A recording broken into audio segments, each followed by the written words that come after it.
Bueno, muchachos, buenas tardes. Estaba aquí en mi casa y me acordé de ustedes. Me acordé que ustedes tienen un trabajito de nivelación conmigo y pues se me ocurrió echarles una ayudadita y de paso pues saludarlos y desearles lo mejor en estos días que son de nivelación. Yo les dejé a ustedes un trabajito y quiero colaborarles un poquito con eso. Ese glosario o ese listado de conceptos que necesitamos que ustedes dialoguen, vamos a echar una manito. Dice el primer punto, el átomo. El átomo vamos a entenderlo como la partícula eh, más pequeña de la materia, aunque sabemos que ella está constituida por unas partículas aún más pequeñas conocidas como protones, electrones y neutrones. Protones y neutrones están ubicados en el núcleo y los electrones están ubicados girando alrededor del núcleo en unas órbitas o también llamados niveles de energía. Dice la segunda pregunta, ¿qué es un ion? Estoy refiriéndome a las preguntas que dejamos en el tablero. El ion es un átomo que por el hecho de haber regalado o por el hecho de haber recibido electrones queda con una carga positiva o negativa. Recuerden ustedes, un átomo queda con carga positiva cuando regala electrones. Un átomo queda con carga negativa cuando recibe electrones. ¿Esto a qué se debe? A que si un átomo regala electrones, ese átomo queda con menos electrones que protones. Recuerden que los electrones son de signo negativo y los protones son de signo positivo. Eh, el número atómico, recuerden que el número atómico representa el número de protones que ese elemento tiene y también representa por consiguiente el número de electrones que ese elemento tiene cuando está neutro. Recuerden que un átomo es neutro cuando el número de protones, cargas positivas, y el número de electrones, cargas negativas, son iguales. Y entonces al sumar las cargas positivas con las cargas negativas, entonces le da cero. Pero si de pronto se ha recibido un electrón de más, al hacer la sumatoria de positivos y negativos, les va a dar menos. Pero si el átomo ha regalado electrones, entonces al hacer la sumatoria de positivos y negativos, les va a dar positivo. Nos habla allí de qué es una mezcla. Una mezcla, recuerden que es una combinación de dos o más sustancias, pero que no reaccionan químicamente entre sí. Decía el punto 5. ¿Y qué es miscible? Sucede que las mezclas son homogéneas y heterogéneas. Una mezcla es homogénea cuando lo que tú mezclas se disuelve lo uno con lo otro, pero en química ese término disolver o la capacidad para disolverse se llama miscible. O sea que el término miscible significa una sustancia que es soluble en otra sustancia. Ejemplo, la sal es miscible en agua. Estoy diciendo, la sal es soluble en el agua. Dice también el punto 6. ¿Qué es volátil? Volátil es una sustancia que se puede evaporar. Recuerden que no todas las sustancias se evaporan. Hay sustancias que son no volátiles. Les puse a ustedes en clase un ejemplo. En la mezcla de sal y agua, el agua es volátil, el agua se puede evaporar, pero la sal no es volátil, la sal no se va a poder evaporar. Dice el punto 7, que es condensación, ebullición, evaporación. Recuerden ustedes que esos son los famosos cambios de estado. Entonces, los cambios de estado se suceden por cambios en la temperatura y también por cambios en la presión. Pero estos cambios que estamos hablando, hacemos referencia a que son cambios en la temperatura. Yo puedo pasar de sólido a líquido y de líquido a gaseoso aumentando la temperatura. Y puedo pasar de gas a líquido y de líquido a sólido disminuyendo la temperatura, es decir, enfriando. Si yo paso de sólido a líquido se llama fusión. De líquido a gas, evaporación o ebullición. Si paso de gas a líquido, entonces se llama condensación. Si paso de líquido a sólido, se llama solidificación. Y el paso directo de sólido a gas se llama sublimación. Decía la pregunta número 8. ¿Qué es valencia? Valencia es el último nivel de energía. Cuando hablan de los electrones de valencia, se refiere a los electrones que están en el último nivel de energía. Pregunta número 9. ¿Qué es una estructura de Lewis? Una estructura de Lewis Es una forma de representar el átomo con sus electrones del último nivel. Ejemplo, si vamos a graficar la estructura de Lewis para el átomo del cloro, entonces vamos a poner Cl, que es Cl, que es el símbolo químico del cloro, y alrededor vamos a poner unos punticos. ¿Cuántos punticos vamos a poner? Los que el cloro tenga en el último nivel. ¿Cuántos electrones tiene el cloro en el último nivel? Es muy fácil saberlo. Vamos a la tabla periódica y buscamos en qué grupo está.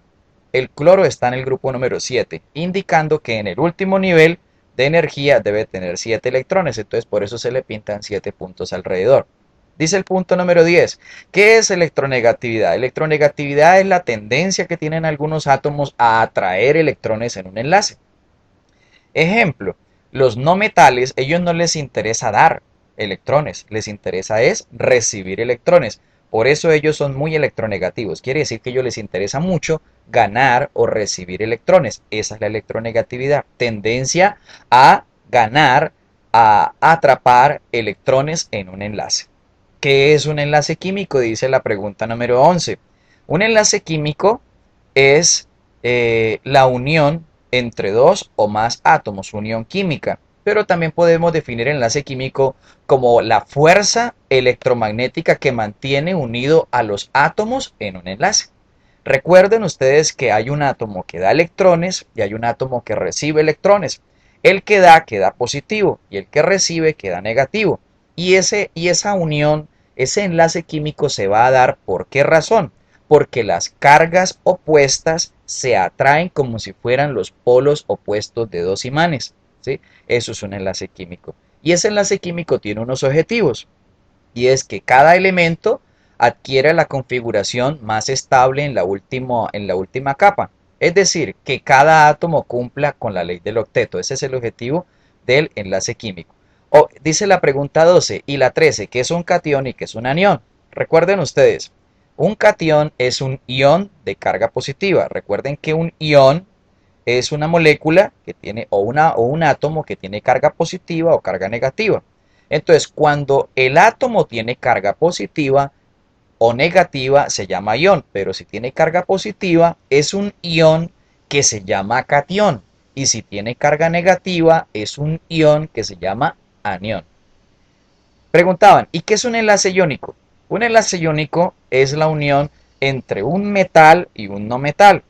Dicho de otra manera, es la unión entre un átomo que regala electrones, que ese es el metal, y otro átomo que recibe electrones, que es el no metal. Dice que es enlace covalente.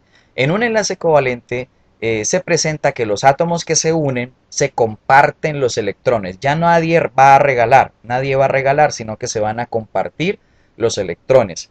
Entonces, ese tipo de enlace se presenta entre los no metales. Un no metal y otro no metal se unen y forman un enlace covalente. Un metal y un no metal se unen y forman un enlace iónico. Recuérdenlo. ¿Qué es la ley del octeto? Que todo átomo cuando forma el enlace químico, él tiende a quedar o quiere quedar, lucha por quedar con 8 electrones en el último nivel. Entonces, por ejemplo, si un átomo tiene 5 electrones en el último nivel, entonces cuando él forme el enlace va a buscar quién o quienes le regalen 3 electrones más para que con los 5 que tiene completen los 8 electrones en el último nivel. Esa es la ley del octeto. ¿Qué es un óxido ácido? ¿Qué es un óxido básico? ¿Qué es un hidróxido? ¿Qué es un ácido y qué es una sal? Estoy hablando de las preguntas 17 a la 21. Muy sencillo.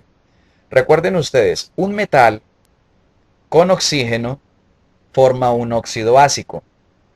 Si ese óxido básico le agrego agua, entonces formo un hidróxido. Y ahora, si tengo un no metal y a ese no metal lo uno con oxígeno, formo un óxido ácido. Y si a ese óxido ácido le agrego agua, formo un ácido. Y si yo cojo el ácido con el hidróxido y lo uno, formo una sal. Ese cuadrito, recuérdenlo, búsquenlo en el cuaderno, ahí está la explicación de eso. Hablaba la pregunta número 22. Un momento que me dio un poquito de calor. Hablaba la pregunta número 22, que cuáles son las leyes ponderales. Las leyes ponderales hacen referencia al tema de estequiometría. A ver, revisemos si está bien la grabación aquí en el... Ok, no estoy muy presentable, muchachos. Eh, Estábamos terminando de hacer unas cositas de trabajo y me acordé de ustedes. Sigamos. Las leyes ponderales hacen referencia a unas leyes que se cumplen en la estequiometría, es decir, en las ecuaciones químicas. Toda ecuación química debe cumplir con dos leyes. Primero, que lo que pesan los reactivos debe ser igual a lo que pesan los productos. Esa es la primera ley ponderal. Segunda ley ponderal, que el número de átomos de cada elemento en los reactivos tiene que ser igual al número de átomos de cada elemento en los productos. Es decir, si en los reactivos hubiese 3 aluminios, quiere decir que en los productos también tiene que haber 3 aluminios. Si en los reactivos hay 4 oxígenos, quiere decir que en los productos también debe haber 4 oxígenos. Por eso es que nosotros teníamos que hacer algo que se llamaba el balanceo de la ecuación. Pregunta número 23. Dice, ¿qué reactivo límite? Sucede que el reactivo límite es aquel que en una reacción química, cuando tú mezclas dos reactivos, es aquel que se gasta todo. De él no queda nada. Se gasta totalmente. Y lo contrario es el exceso. ¿El exceso qué es? El exceso es la sustancia de la cual queda una cantidad de sobra que no va a reaccionar porque no tiene con quién, ¿sí? Entonces, eso depende de la estequiometría de la reacción. Balanceo, dice la pregunta 24. ¿Qué es hacer un balanceo? Un balanceo es equilibrar el número de átomos de cada elemento en los reactivos y en los productos, ubicando unos números, y esos números multiplican a cada átomo de las moléculas hasta que el número de átomos de cada elemento en reactivos y productos queden parejos, o sean iguales. ¿Qué es la ley de Boyle? La ley de Boyle, la ley de Charles, pregunta 25, 26, 27. Ley de Boyle, ley de Charles y ley de Gay-Lussac son leyes de los gases. La ley de Boyle establece que la presión y el volumen, esas dos variables de los gases, son inversamente proporcionales. Eso dice la ley de Boyle. Quiere decir que entre más comprima yo un gas, el gas reduce su volumen. ¿Por qué? Porque las moléculas, con la presión que yo le estoy haciendo, las moléculas se acercan, permitiendo entonces que ocupen menos volumen. ¿Qué es la ley de Charles? La ley de Charles es la ley que me establece que a más temperatura, más volumen. ¿Por qué? Recuerden ustedes, teoría cinético-molecular. Que cuando yo caliento unas moléculas de un gas o de un sólido, un líquido, en este caso un gas, las moléculas se separan y empiezan a moverse a mayor velocidad. Si las moléculas se separan, entonces ocupan más volumen. Por eso, a más temperatura, más volumen se ocupa porque las moléculas se van a distanciar más en el gas. La ley de Gay-Lussac me relaciona la presión y la temperatura. Quiere decir que entre más temperatura, más presión va a tener el gas. Ejemplo, si nosotros tenemos una llanta de un carro y la calibramos con 35 libras de presión y ponemos a andar el carro durante 4 horas, la llanta se calienta. Tú le mides la presión y la presión del aire está en 45, por ejemplo. ¿Qué ha indicado? Que las moléculas, por el efecto del calor, han empezado a moverse más rápido, ¿sí? Y entonces chocan con mayor fuerza contra las paredes de la llanta, haciendo que se aumente la presión porque el gas quiere salir. Quiere aumentar de volumen, pero no puede porque la llanta es rígida. Esa es la ley de Gay-Lussac. ¿Qué es la ecuación de estado? Es una ecuación PV igual a nRT. Es la única ecuación que me relaciona las moles, que es N, con la presión y la temperatura. Recuerden, PV igual nRT. P, presión, B, volumen, N, moles, R, constante de los gases, es un número 0.082 litros atmósfera sobre mol y grados Kelvin, y T, que significa temperatura en grados Kelvin. Entonces, la relación entre las moles y la presión directamente proporcional según la fórmula. Mírenla, aquí está. Solamente los niños inteligentes la pueden ver. Y el volumen y las moles también son directamente proporcionales. Es decir, tú tienes una bomba de caucho, le inyectas aire, le estás inyectando moles de gas. Pero entre más aire le metas, la bomba se aumenta más y más de volumen. Lógico. Pero como Ese recipiente es flexible, se aumenta el volumen, pero vamos a suponer que es un cilindro rígido y yo le meto gas y le meto gas al cilindro y le meto gas, él no va a aumentar de volumen, pero sí aumenta entonces la presión. Esa es la ecuación de estado. Ley de presiones parciales de Dalton. ¿Qué significa esa ley? Que si tú tienes en un recipiente 1 litro de gas oxígeno, en otro recipiente 1 litro de helio y en otro recipiente 1 litro de nitrógeno, cada uno de esos, por ejemplo, tiene una presión de 2 atmósferas dentro del recipiente en el que están. Ahora, yo voy a coger esos tres gases y los voy a meter en uno solo. O sea, el oxígeno, el nitrógeno y el helio los voy a meter en un solo cilindro también de 1 litro. ¿Sí? ¿Qué dice la ley? Que la presión que va a haber en ese cilindro donde los metí a todos va a ser la presión del oxígeno más la presión del nitrógeno más la presión del helio. O sea que si en cada uno había 2 atmósferas de presión en cada cilindro, al meterlos todos en un solo cilindro, la presión final va a ser ¿cuánto? 6. ¿Sí? 2 del uno más 2 del otro más 2 del otro. Los meto en un solo recipiente, la presión va a ser 6 atmósferas. Recuerden que la presión se mide en atmósferas. ¿Qué es la concentración? Concentración es igual a soluto sobre solvente. Soluto directamente proporcional a la concentración, solvente inversamente proporcional a la concentración. Eso es lo que les voy a preguntar en la evaluación oral. Que nosotros tengamos en cuenta, si yo le digo, ¿cómo hago para disminuir la concentración? 2 caminos, o disminuyo el soluto o aumento el volumen. Jueguen con esa fórmula. ¿Qué es la solubilidad? Es la propiedad que tiene una sustancia para disolverse en otra. Factores que afectan la solubilidad. Bueno, ustedes saben, la temperatura, entre más caliente esté, mejor se pueden disolver las cosas, ¿no? La superficie de contacto, que quiere decir que entre más pulverizado estén las cosas, si fueran sólidos con líquidos, por ejemplo, más rápido se disuelve. Ejemplo, ¿qué se disuelve más rápido? El bloque de panela echándolo en agua, o si cojo la panela, la rayo y la echo al agua, ¿sí? Entonces, a la superficie de contacto en la pulveridad, por lo tanto, se va a disolver más rápido. ¿Qué son los ácidos y bases? Recuerden que hay una definición de Arrhenius, Bronsted-Lowry y del señor Lewis. Pero esas definiciones, ¿qué son? Ácido es una sustancia que cuando está disuelta en agua libera hidrógenos. Una base es una sustancia que cuando está disuelta en agua libera OHs. Primera definición. Segunda definición. Ácido, sustancia que cuando está disuelto en agua libera hidrógenos. Lo mismo que el anterior. Base, sustancia que cuando está disuelta en agua acepta hidrógeno, lo recibe. ¿Sí? Recuerden la última evaluación que hicimos, ahí estaba contenido un ejercicio de esos. A ver, esos son los ácidos de base. Y también, según Lewis, ácidos son los que tienen carga positiva, bases los que tienen carga negativa. ¿Qué es el pH? Es la medida de la acidez. Fórmula, pH igual a 1 sobre el logaritmo de 1 sobre H3O positivo. Recuerden que H3O positivo se llama acidez.